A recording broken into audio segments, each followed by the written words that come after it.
Welcome to World Through the Ages. Imagine a remote island in the middle of the Pacific Ocean, where giant stone faces watch silently over the land.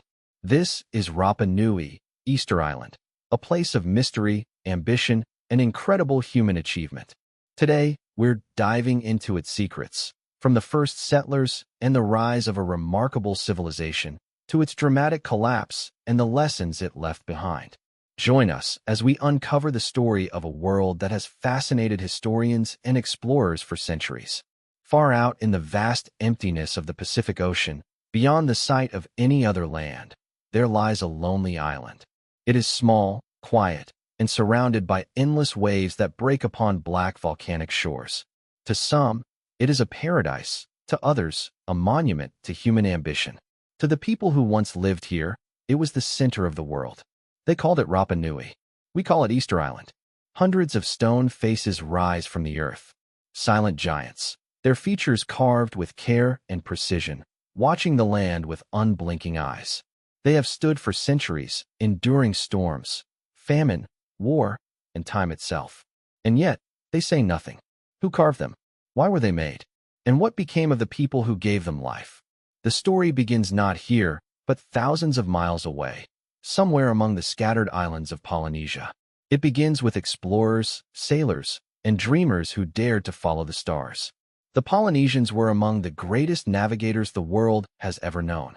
Long before the invention of compasses or maps, they sailed vast distances guided only by nature. The color of the sea, the flight of birds, the pattern of waves, and the rhythm of the stars above. To them, the ocean was not a barrier, but a living pathway, a sacred realm connecting gods, ancestors, and the living. Generations before Rapa Nui was discovered, these voyagers had already conquered the Pacific. They settled in Samoa, Tonga, pushed them further into the unknown. Each island they found became both home and launching point for the next. And then, sometime between the 8th and 12th centuries, one group set sail into a part of the ocean no one had dared to cross. Their double-hulled canoes carried families, livestock, seeds, and dreams. They followed the stars, the winds, and something more, an ancient calling, a belief that they were chosen to find new land. Weeks turned into months. The sea tested them with storms and silence. But then, one dawn, the lookout saw it, a faint outline on the horizon, wrapped in mist. An island. They landed upon its black shores and found it rich with forests, birds, and fresh water. A paradise, untouched.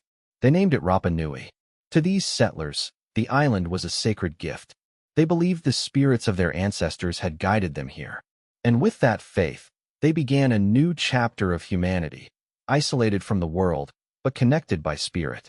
Over time, they divided the island into clans, each led by a chief descended from the legendary first king, Hotu Matue.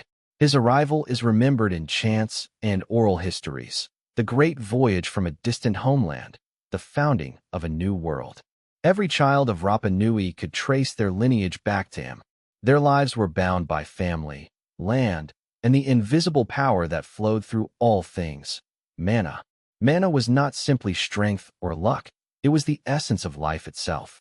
A sacred force connecting the living with their ancestors, and the ancestors with the gods. It could be earned through bravery, wisdom, and honor, or lost through weakness, betrayal, and shame. To possess mana was to be blessed. To lose it was to be forgotten. As generations passed, the people of Rapa Nui flourished. They grew sweet potatoes, taro, and bananas in fertile volcanic soil. They fished the coastal waters, hunted birds, and gathered fruit from the forest, decorated their bodies with tattoos that told their lineage, and sang to the rhythm of drums carved from hollowed logs. They watched the sun rise from the ocean and set behind the hills, believing that every day was part of the cycle of life. Birth, growth, death, and rebirth. They were not primitive. They were philosophers, artists, and astronomers who read the heavens as others read books. To them, the stars were not distant fires. They were living ancestors, guiding and watching from above. And as their culture grew, so too did their desire to honor those who had come before. It began as a simple idea, to carve stones in memory of their ancestors, to give physical form to the spirits that watched over them. But that idea became something greater, something monumental. They would carve the faces of their forefathers in stone. They would build monuments of faith and identity that would stand forever. Thus began the age of the Moai, the great statues of Rapa Nui. Each Moai was a bridge between worlds, linking the living to the dead, the present to eternity. And as the islanders shaped the rock, they believed they were shaping their destiny. They were a small people, on a small island, yet their dreams were vast as the ocean that surrounded them. And in that ambition lay both their greatness and their downfall. As the generations passed, the people of Rapa Nui began to transform their island into a living temple. The land itself became sacred. Every hill, every crater, every stone carried meaning. They believed the spirits of their ancestors moved through the earth, the sky, and the sea, watching, judging, and guiding. And at the heart of this spiritual world stood the Moai, enormous stone faces that connected the living to the dead. The quarry at Reno Raraku, a vast volcanic crater, became the sacred tirelessly with stone tools, slowly releasing the spirits trapped within the rock. Each statue began as a rough outline, then took shape, a long face, broad nose, heavy brow, and lips pressed in eternal silence. They believed that the Moai were not made, they were revealed. The ancestors were already in the stone, the carvers merely set them free. It could take years, sometimes decades, to complete a single Moai. And when one was finished, the people held ceremonies of fire and chant, asking the spirits for strength to move it to its resting place.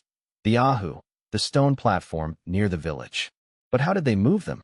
That question still echoes through history. The statues weighed up to 80 tons, some even more. There were no wheels, no draft animals, no metal. Only people and faith. Some scholars believe they used wooden sleds and rollers, dragging the statues across the land. Others claim they rocked them gently from side to side, making them walk. The islanders themselves have a simpler answer. They say the statues walked because the ancestors gave them manna.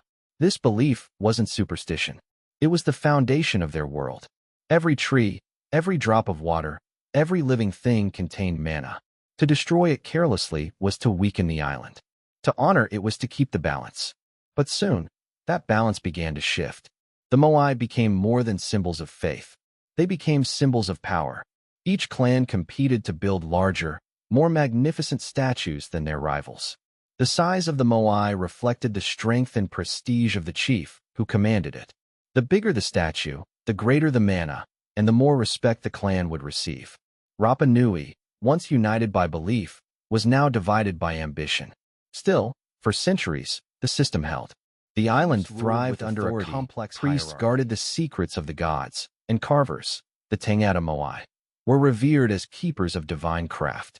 Villages surrounded their ahu, their platforms adorned with offerings of food, shells, and feathers. Every ceremony was an act of connection between people and their ancestors, between life and death. When a new Moai was raised, it was more than a sculpture. It was a birth. Drums echoed through the night as torches illuminated the face of the ancestor newly returned to watch over his descendants.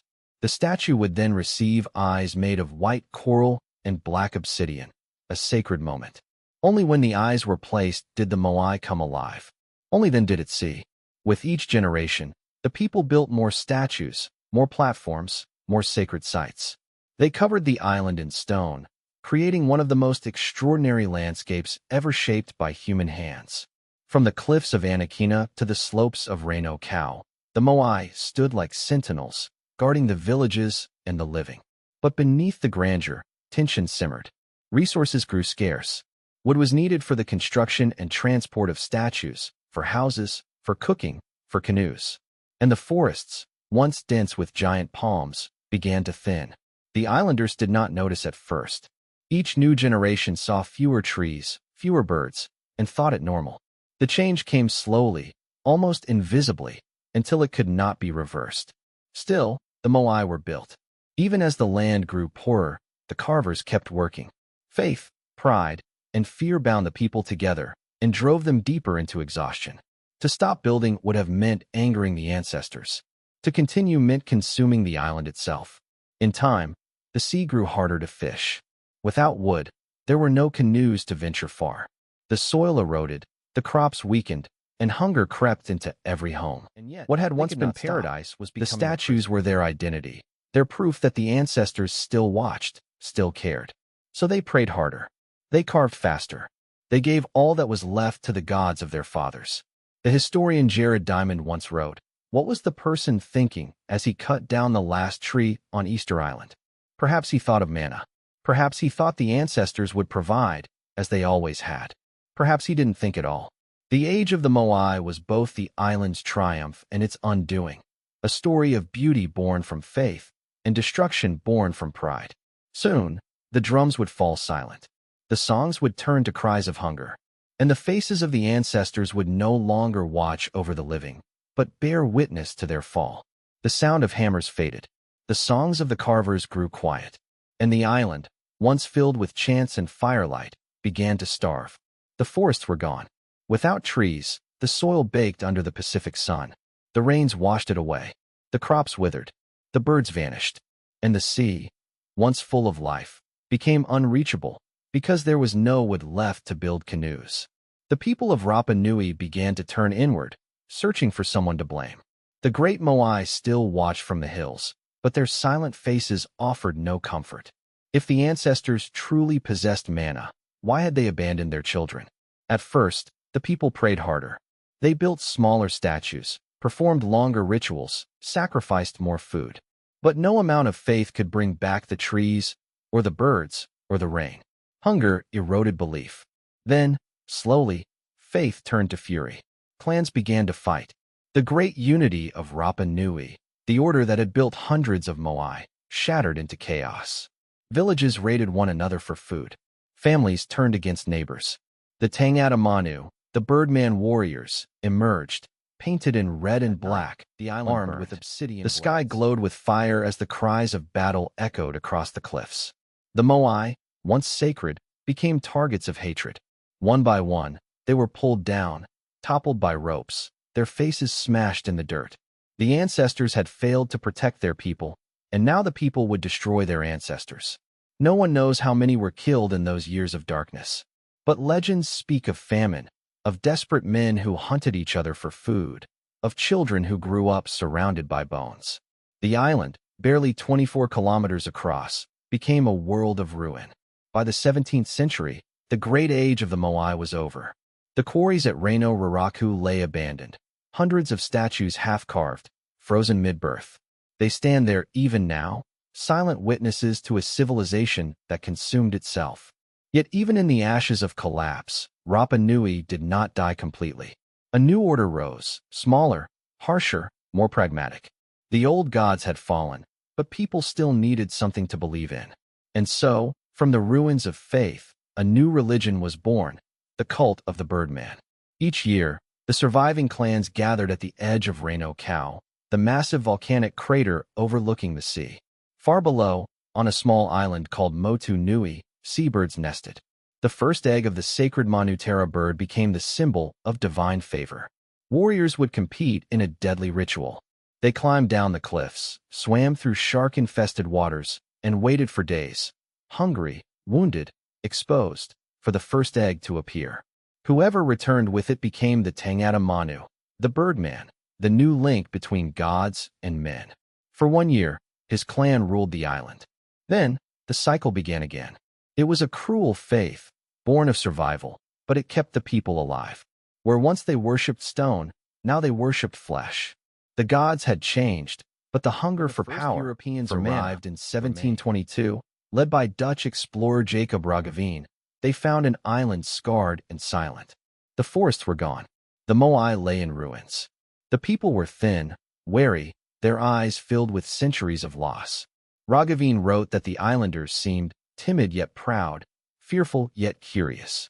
He could not have known that he was witnessing the final breath of an ancient world. For a brief moment, Rapa Nui's story might have ended there, an isolated tragedy, forgotten in the endless Pacific. But history was not finished with them.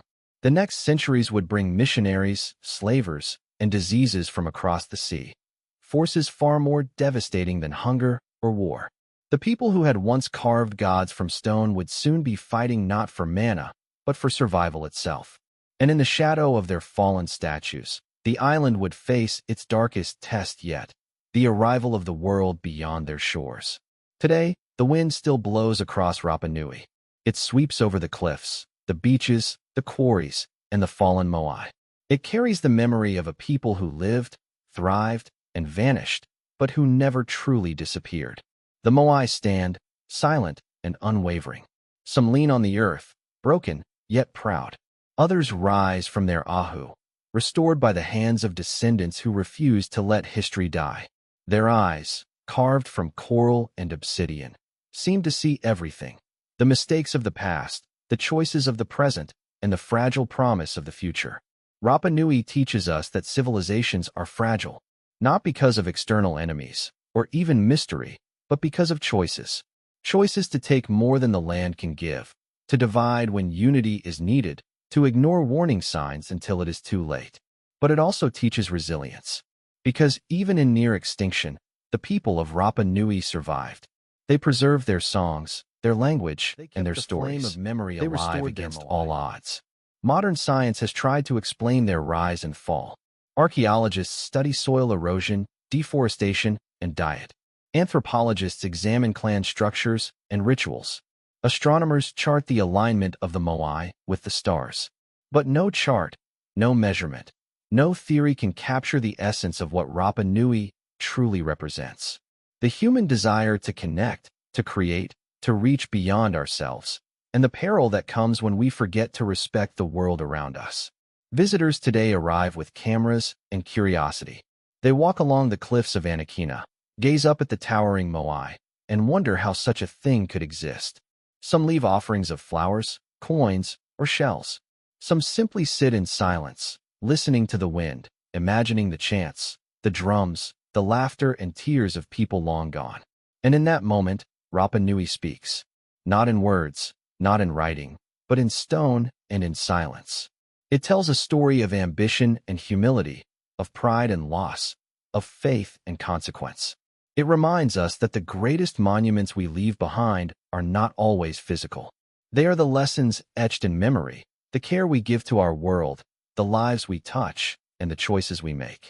The Moai are more than relics. They are teachers, guardians, and warnings. They ask us to look inward, to see what we might take for granted, and to understand that survival is not merely about endurance, but about balance. The story of Rapa Nui is a mirror for every civilization, past, present, and future. It whispers to us across the waves that greatness is fleeting without wisdom, that faith without respect leads to ruin, and that even in the darkest times, hope and memory can endure. And so the island waits. The Moai watch, and the wind carries the voice of the ancestors, telling us their story, warning us of our own. It is a lesson, eternal as stone, eternal as the sea, and eternal as the human spirit. Thank you for watching this journey through Rapa Nui on World Through the Ages. If you enjoyed exploring the secrets of Easter Island, don't forget to like this video, subscribe to the channel, and hit the notification bell so you never miss an adventure through history. Share your thoughts in the comments. Which ancient civilization should we explore next? The past has countless stories to tell, and we'll uncover them together.